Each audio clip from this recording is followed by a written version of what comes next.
ছিল প্রতিষ্ঠা দিবসের পরের দিন অধিবাসের পুজো, যার জন্য মেজো আর বৌমুনি মিলে পুজোর সব যোগাযন্ত্র করছিল। আর আমাদের বাড়িতে পুজো শুরু হওয়ার আগে পাঠ হয়, তাই এখানে সবাই বসে পাঠ শুনছে। আর কাল যেহেতু ঠাকুরকে ভোগ দেওয়া হবে, তাই একদিকে সবজি কাটাকুটি হচ্ছে আর অন্যদিকে মালপোয়া পিঠে করে রাখা হচ্ছে। দেন পাঠ হয়ে যাওয়ার পর সবাই এখানে প্রসাদ খাচ্ছে। তারপর অধিবাসের পুজোতে গোসাই বসেও পড়ে এবং আরতিও শুরু হয়ে যায়।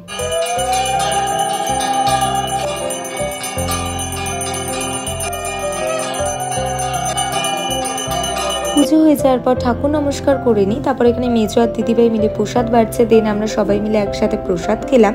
এখানে ঠাকুরের খাটটাও ফুল দিয়ে সাজানো হয়েছে, যেটা ভীষণই সুন্দর লাগছে। আর ডেকোরেশন তো অলরেডি হয়েই গিয়েছিল, বাট স্টিল কিছু অ্যাডাপ্ট করা হচ্ছে। এখানে পরের দিন ভোগের জন্য সবজি কেটে রাখা হয়েছে। দেন নিচে এসে ডিনারও করে নিই। আর ডিনার করার সময় আমরা প্রচুর হাসি ঠাট্টা করেছি। তো এই ব্লগটাকে এখানেই এন্ড করছি। So by.